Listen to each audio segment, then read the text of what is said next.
Where the Red Fern Grows by Wilson Rawls. Chapter 13. Coming up to the tree, I could see it was a huge bur oak. It wasn't tall. It was just the opposite, rather low and squatty. The top was a thick mass of large limbs, and it hadn't shed all of its leaves yet.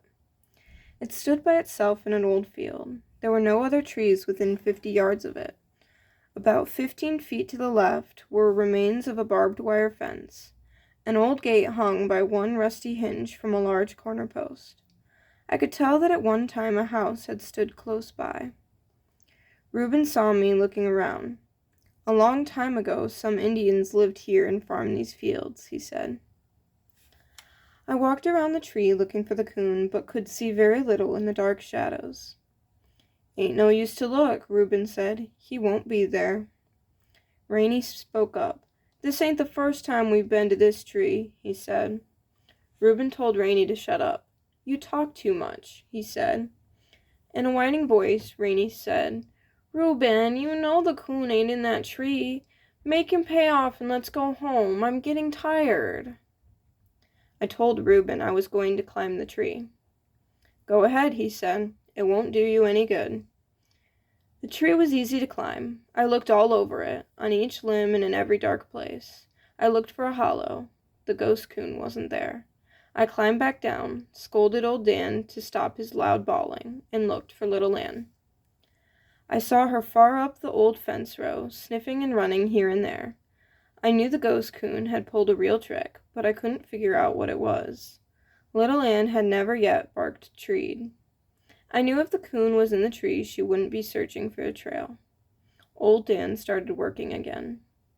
My dogs covered the field. They circled and circled. They ran up and down the barbed wire fence on both sides. I knew the coon hadn't walked the barbed wire. Ghost or no ghost, he couldn't do that. I walked over to the old gate and looked around. I sat down and stared up into the tree. Little Ann came to me. Old Dan, giving up his search, came back to the tree and bawled a couple of times. I scolded him again. Reuben came over, leering at me. He said, "You give up?" I didn't answer. Little Ann once again started searching for the lost trail. Old Dan went to help her. Rainey said, "I told you that you couldn't tree the ghost coon. Why don't you pay off so we can go home?" I told him I hadn't given up. My dogs were still hunting. When they gave up, I would too. Reuben said, "Well, we're not going to stay here all night." Looking back to the tree, I thought perhaps I had overlooked something. I told Reuben I was going to climb it again. He laughed. "Go ahead. Won't do you any good. You climbed it once. Ain't you satisfied?" "No, I'm not satisfied," I said. "I just don't believe in ghost coons." Reuben said, "I don't believe in ghosts either, but facts are facts. To tell you the truth, I've climbed that tree a dozen times, and there just ain't no place in it for a coon to hide." Rainey spoke up. "Our old blue hound has treed the ghost coon in this tree more times than one. Maybe you two don't believe in ghosts, but I do. Why don't you pay off so we can get away from here?" "I'll climb it one more time," I said. "If I can't find him, I'll pay off." Climbing up again, I searched and searched. When I got through, I knew the ghost coon wasn't in that tree. When I came down, I saw my dogs had given up. That took the last resistance out of me. I knew if they couldn't find the ghost coon, I couldn't. Digging the 2 $1 bills out of my pocket, I walked over to Reuben. Little Ann was by my side. I handed my money over, saying, "Well, you won it fair and square." With a grin on his face, Reuben took my money. He said, "I bet this will break your old grandpa's heart." I didn't reply. Reaching down, I caught little Ann's head in my hands. Looking into her warm, friendly eyes, I said, "It's all right, little girl. We haven't given up yet. We'll come back. We may never catch the ghost coon, but we'll run him until he leaves the country." She licked my hands and whined. A small breeze began to stir. Glancing up into the tree, I saw some leaves shaking. I said to Reuben, "Looks like the wind is coming up. It may blow up a storm. We'd better be heading for home." Just as I turned, I saw little Ann throw up her head and whine. Her body grew stiff and taut. I watched her. She was testing the wind. I knew she had scented something in the breeze. Stiff-legged, head high in the air, she started walking toward the tree. Almost there, she turned back and stopped. I knew she had caught the scent, but could only catch it when a breeze came. Looking at Reuben, I said, "I haven't lost that $2 yet." Another breeze drifted out of the river bottoms. Little Anne caught the scent again. Slowly she walked straight to the large gatepost, reared up on it with her front feet, and bawled the most beautiful tree bark I had ever heard in my life. Old Dan, not understanding why Little Anne was bawling, stood and looked. He walked over to the post, reared up on it, and sniffed. Then, raising his head, he shook the dead leaves in the bur oak tree with his deep voice. I looked at Rainey, laughing. "There's your ghost coon. Now what do you think of my dogs?" For once, he made no reply. Going over to the post, I saw it was a large black locust put there many years ago to hang the gate. Looking up at the tree, I saw how the ghost coon had pulled his trick. One large, long limb ran out and hung directly over the gate. It was a drop of a good 12 feet from the branch to the top of the gatepost. But I knew we weren't after an ordinary coon. This was the ghost coon. I said to Reuben, "Boost me up, and I'll see if the post is hollow." After breaking off a long Jimson weed to use as a prod, I got up on Reuben's shoulder, and he raised me up. The post was hollow. Not knowing how far down the hole went, I started the switch down. About halfway, I felt something soft. I gave it a hard jab. I heard him coming. He boiled out right in my face. I let go of everything. Hitting the ground, I rolled over on my back and looked up. For a split second, the ghost coon stayed on top of the post, and then he jumped. My dogs were on him the instant he hit the ground. The fight was on. I knew the coon didn't have a chance, as he wasn't in the waters of the river. He didn't give up easily, even though he was on dry land. He was fighting for his life, and a good account he gave. He fought his way to freedom and made it back to the bur oak tree. He was a good 6 feet up the side when old Dan, leaping high in the air, caught him and pulled him back down. At the foot of the tree, the fight went on. Again, the ghost coon fought his way free. This time he made it and disappeared in the dark shadows of the tree. Old Dan was furious. Never before had I seen a coon get away from him. I told Reuben I would climb up and run him out. As I started climbing, I saw Little Anne go to one side, and Old Dan to the other. My dogs would never stay together when they had treed a coon, so that any way he left a tree, he was met by one of them. About halfway up, far out on a limb, I found the ghost coon. As I started toward him, my dogs stopped bawling. I heard something I had heard many times. The sound was like the cry of a small baby. It was the cry of a ringtail coon when he knows it is the end of his trail. I never liked to hear this cry, but it was all in the game, the hunter and the hunted. As I sat there on the limb, looking at the old fellow, he cried again. Something came over me. I didn't want to kill him. I hollered down and told Reuben I didn't want to kill the ghost coon. He hollered back, "Are you crazy?" I told him I wasn't crazy. I just didn't want to kill him. I climbed down. Reuben was mad. He said, "What's the matter with you?" "Nothing," I told him. "I just don't have the heart to kill the coon." I told him there were plenty more. Why kill him? He had lived here a long time, and more than one hunter had listened to the voices of his hounds bawling on his trail.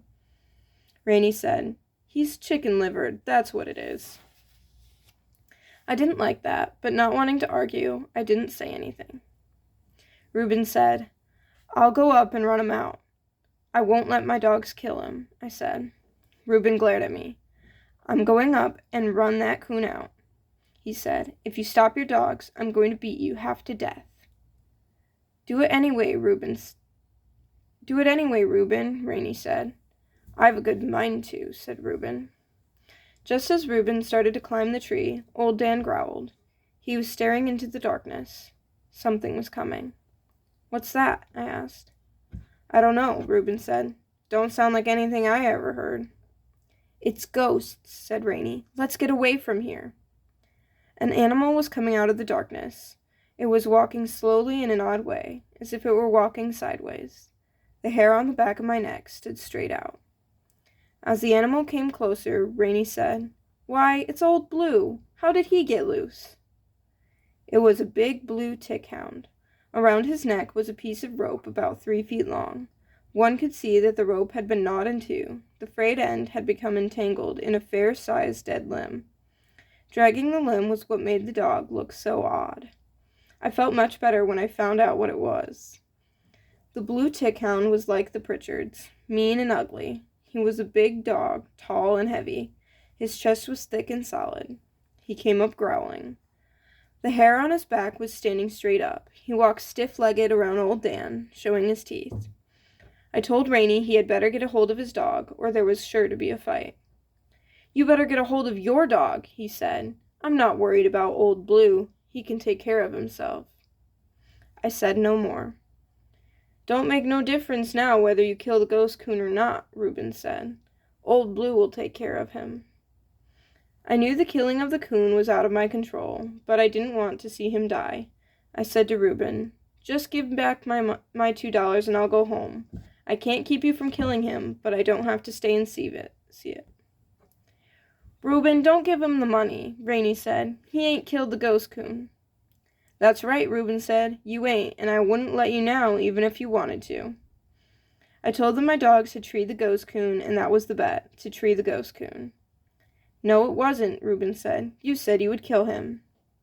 "It was no such thing," I said. "I've done all I said I would." Reuben walked up in front of me. He said, "I ain't going to give you the money. You didn't win it fair. Now what are you going to do about it?" I looked into his mean eyes. I started to make some reply, but decided against it. He saw my hesitation and said, "You better get your dogs and get out of here before you get whipped." In a loud voice, Rainey said, "Bloody his nose, Reuben." I was scared. I couldn't whip Reuben. He was far too big for me. I started to turn and leave when I thought of what my grandfather had told them. "You had better remember what my grandpa said," I reminded them. "He'll do just what he said he would." Reuben didn't hit me. He just grabbed me and with his brute strength threw me down on the ground. He had me on my back with my arms outspread. He had a knee on each arm. I made no effort to fight back. I was scared. "If you say one word to your grandpa about this," Reuben said, "I'll catch you hunting some night and take my knife to you." Looking up into his ugly face, I knew he would do just what he said. I told him to let me up, and I would go and not say anything to anyone. "Don't let him up, Reuben," Rainey said. "Beat the hell out of him, or hold him and let me do it." Just then I heard growling, and a commotion off to one side. The blue hound had finally gotten a fight out of old Dan. Turning my head sideways, I could see them standing on their hind legs, tearing and slashing at each other. The weight of the big hound pushed old Dan over. I told Reuben to let me up so we could stop the fight. He laughed. "While my dog is whipping yours, I'll think I'll just work you over a little." So saying, he jerked my cap off and started whipping me in the face with it. I heard Rainey yell, "Reuben, they're killing old Blue!" Reuben jumped up off me. I clambered up and looked over to the fight. What I saw thrilled me. Faithful little Anne, bitch though she was, had gone to the assistance of old Dan. I knew my dogs were very close to each other. Everything they did was done as a combination, but I never expected this. It is a very rare occasion for a bitch dog to fight another dog, but fight she did.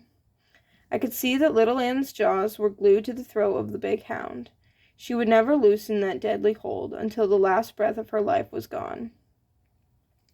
Old Dan was tearing and slashing at the soft belly.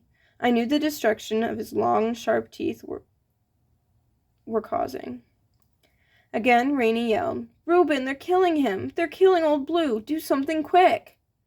Reuben darted over to one side, grabbed my axe from the ground, and said in a loud voice, "I'll kill those damn hounds." At the thought of what he was going to do with the axe, I screamed and ran for my dogs. Reuben was about 10 feet ahead of me, bent over, running with the axe held out in front of him. I knew I could never get to them in time. I was screaming, "No, Reuben, no!" I saw the small stick when it whipped up from the ground. As if it were alive, it caught between Reuben's legs. I saw him fall. I ran on by. Reaching the dogfight, I saw the big hound was almost gone. He had long since ceased fighting. His body lay stretched full length on the ground. I grabbed old Dan's collar and pulled him back. It was different with little Anne. Pull as I might, she wouldn't let go of the hound's throat. Her jaws were locked. I turned old Dan loose, and getting a straddle of little Anne, I pried her jaws apart with my hands. Old Dan had darted back in, grabbing his collar again. I pulled them off to one side. The blue hound lay where he was. I thought perhaps he was already dead, and then I saw him move a little. Still holding my dogs by their collars, I looked back. I couldn't understand what I saw. Reuben was laying there where he had fallen. His back was toward me, and his body was bent in a U shape. Rainey was standing on the other side of him. I hollered down and asked Rainey, "What's the matter?" He didn't answer. He just stood as though in a trance, staring down at Reuben. I hollered again. He still didn't answer. I didn't know what to do. I couldn't turn my dogs loose. They would go for the hound again. Again I hollered at Rainey, asking him to come and help me. He neither moved nor answered. I had to do something. Looking around, my glance fell on the old barbed wire fence. I led my dogs to it. Holding onto their collars with one hand, I worked a rusty barbed wire backwards and forwards against a staple until it broke. Running the end of it under their collars, I tied them up. They made 2 or 3 lunges toward the hound, but the wire held. I walked over and stopped at Rainey's side. I again asked, "What's the matter?" He said not a word. I could see that Rainey was paralyzed with fright. His mouth and eyes were open wide, and his face was as white as chalk. I laid my hand on his shoulder. At the touch of my hand, he jumped and screamed. Still screaming, he turned and started running. I watched him until he disappeared in the darkness. When I looked down at Reuben, I saw what had paralyzed Rainey. When Reuben had tripped, he had fallen on the axe. As it entered his stomach, the sharp blade had sunk to the eye of the double-bitted axe. Turning my back to the horrible sight, I closed my eyes. The muscles in my stomach knotted and jerked. A nauseating sickness spread over my body. I couldn't look at him. I heard Reuben whisper. Turning around, I knelt down by his side with my back to the axe. I couldn't understand what he was whispering. Kneeling down closer, I heard and understood. In a faint voice, he said, "Take it out of me." I hesitated. Again he pleaded, "Please, take it out of me." Turning around, I saw his hands were curled around the protruding blade as if he himself had tried to pull it from his stomach. How I did it, I'll never know. Putting my hands over his and pressing down, I pulled the axe from the wound. The blood gushed. I felt the warm heat as it spread over my hands. Again, the sickness came over me. I stumbled to my feet and stepped back a few paces. Seeing a movement from Reuben, I thought he was going to get up. With his hands, he pushed himself halfway up. His eyes were wide open, staring straight at me. Stopping in his effort of getting up, still staring at me, his mouth opened as if to say something. Words never came. Instead, a large red bubble slowly worked its way out of his mouth and burst. He fell back to the ground. I knew he was dead. Scared, not knowing what to do, I called for Rainey. I got no answer. I called his name again and again. I could get no reply. My voice echoed in the darkness of the silent night. A cold chill ran over my body. I suppose it is natural at a time like that for a boy to think of his mother. I thought of mine. I wanted to go home. Going over to my dogs, I glanced to where the blue hound was. He was trying to get up. I was glad he wasn't dead. Picking up my lantern, I thought of my axe. I left it. I didn't care if I never saw it again. Knowing I couldn't turn my dogs loose, I broke off enough of the wire to lead them. As I passed under the branches of the bur oak tree, I looked up into the dark foliage. I could see the bright eyes of the ghost coon. Everything that had happened on this terrible night was because of his very existence, but it wasn't his fault. I also knew he was a silent witness to the horrible scene. Behind me lay the still body of a young boy. On my left, a blue tick hound lay torn and bleeding. Even after all that had happened, I could feel no hatred for the ghost coon, and was not sorry I had let him live. Arriving home, I awakened my mother and father. Starting at my grandfather's mill, I told everything that had happened. I left nothing out. My mother had started crying long before I had completed my story. Papa said nothing, just sat and listened. When I had finished, he kept staring down at the floor in deep thought. I could hear the sobbing of my mother in the silence. I walked over to her. She put her arms around me and said, "My poor little boy." Getting to his feet, Papa reached for his coat and hat. Mama asked him where he was going. "Well, I have to go up there," he said. "I'm going to get Grandpa, for he is the only man in the country that has authority to move the body." Looking at me, he said, "You go across the river and get Old Man Lowry, and you may as well go on up and tell the Bufords, too. Tell them to meet us at your grandfather's place."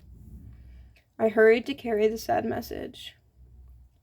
The following day was a nasty one. A slow, cold drizzle had set in. Feeling trapped indoors, I prowled from room to room. I couldn't understand why my father hadn't come back from the Pritchards. I sat by the window and watched the road. Understanding my feelings, Mama said, "Billy, I wouldn't worry. He'll be back before long. It takes time for things like that." "I know," I said, "but you would think he would have been back by now." Time dragged slowly by. Late in the afternoon, I saw Papa coming. Our old mule was jogging along. Water was shooting out from under his feet in small squirts at every step. Papa had tied the halter rope around the mule's neck. He was sitting humped over, with his hands jammed deep in the pockets of his patched and worn mackinaw. I felt sorry for him. He was soaking wet, tired, sleepy, and hungry. Telling Mama, "Here he is," I grabbed my jumper and cap and ran out to the gate and waited. I was going to ask him what had happened at the Pritchards, but on seeing his tired face and wet clothes, I said, "Papa, you had better go into the fire. I'll take care of the mule and do the feeding and milking." "That would be fine," he said. After doing the chores, I hurried to the house. I couldn't wait any longer. I had to find out what had happened. Walking into the front room, I saw my father had changed clothes. He was standing in front of the fireplace, drinking coffee. "Boy, that's bad weather, isn't it?" he said. I said it was, and asked him about Reuben. "We went to the old tree and got Reuben's body," Papa said. "We were on our way back to the Pritchards when we met them. They were just this side of their place. They had started to look for him. Rainey had been so dazed when he got home, they couldn't make out what he was trying to tell them, but they knew it must have been something bad. They wanted to know what had happened. I did my best to explain the accident. It hit Old Man Pritchard pretty hard. I felt sorry for him." Mama asked how Mrs. Pritchard was taking it. Papa said he didn't know, as he never did get to see any of the women folks. He said they were the funniest bunch he had ever seen. He couldn't understand them. There wasn't one tear shed that he could see. All of the men had stayed out at the barn. They never had been invited in for a cup of coffee or anything. Mama asked when they were to have the funeral. "They have their own graveyard right there on the place," Papa said. "Old Man Pritchard said they would take care of everything and didn't want to bother people. He said it was too far for anyone to come, and it was bad weather too." Mama said she couldn't help feeling sorry for Mrs. Pritchard and wished they were more friendly. I asked Papa about Rainey. Papa said, "According to what Old Man Pritchard said, Rainey just couldn't seem to get over the shock. They were figuring on taking him into town to see the doctor." In a stern voice, Papa said, "Billy, I don't want you fooling around with the Pritchards anymore. You have plenty of country around here, so you don't have to go there to hunt." I said I wouldn't. I felt bad about the death of Reuben. I didn't feel like hunting and kept having bad dreams. I couldn't forget the way he had looked at me just before he died. I moped and wandered around in a daze. I wanted to do something, but didn't know what it was. I explained my feelings to my mother. She said, "Billy, I feel the same way and would like to do something to help, but I guess there's nothing we can do. There are people like the Pritchards all through the hills. They live in little worlds of their own and are all alone. They don't like to have outsiders interfere." I told my mother I had been thinking about how dangerous it was to carry an axe while hunting, and I had decided I'd save a few coon hides and get a good gun. Boy, I just shouldn't have mentioned getting a gun. My mother got sitting hen mad. "You're not getting a gun," she said. "I won't have that at all. I told you a long time ago you could have one when you are 21 years old, and I meant just that. I worry enough with you out there in the hills all hours of the night, running and jumping, but I couldn't stand it if I knew you had a gun with you. No, sir, you can just forget about a gun." "Yes, Mama," I said, and sulked off to my room. Lying on my bed, still trying to figure out what I could do to help, I glanced over to the wall. There, tied in a small bundle, was just what I had needed. Some time back, my sisters had made some flowers for Decoration Day. They had given me a small bouquet for my room. Taking them down, I could see they had faded a little and looked rather old, but they were still pretty. I blew the dust off and straightened the crinkled petals. Putting them inside my shirt, I left the house. I hadn't gone far when I had heard something behind me. It was my dogs. I tried to tell them I wasn't going hunting. I just had a little business to attend to, and if they would go back, I'd take them out that night. It was no use. They couldn't understand. Circling around through the flats, I came to the hollow above the Pritchard's place. Down below me, I could see the graveyard and the fresh mound of dirt. As quietly as I could, I started easing myself down the mountainside. Old Dan loosened a rock. The further it bounced, the louder it got. It slammed up against a post oak tree and sounded like a gunshot. I held my breath and watched the house. No one came out. I glared at old Dan. He wagged his tail, and just to show off, he sat down on his rear and started digging at a flea with his hind leg. The way his leg was thumping in the leaves, anyone could have heard it for a mile. I waited until he quit thumping before starting on. Reaching the bottom, I had about 20 yards of clearing to cross, but the grass and bushes were pretty thick. Laying down on my stomach, with my heart beating like a trip hammer, I wiggled my way to Reuben's grave. I laid the flowers on the fresh mound of dirt, and then turned around and scooted for the timber. Just as we reached the mountain top, my foot slipped, and I kicked a large loose rock. Down the side of the mountain it rolled. This time, the blue tick-hound heard the noise. He came out from under the house bawling. I heard a door slam, and Mrs. Pritchard came out. She stood looking this way and that way. The hound ran up to the graveyard and started sniffing and bawling. Mrs. Pritchard followed him. Seeing the flowers on Reuben's grave, she picked them up and looked at them. She scolded the hound, then looked up at the hillside. I knew she couldn't see me because the timber was too thick, but I felt uncomfortable anyway. Scolding the hound again, she knelt down and arranged the flowers on the grave. Taking one more look at the hillside, she started back. Halfway to the house, I saw her reach down and gather the long cotton skirt in her hand and dab at her eyes. I felt much better after paying my respects to Reuben. Everything looked brighter, and I didn't have that funny feeling anymore. All the way home, my dogs kept running out in front of me. They would stop, turn around, and look at me. I had to smile, for I knew what they wanted.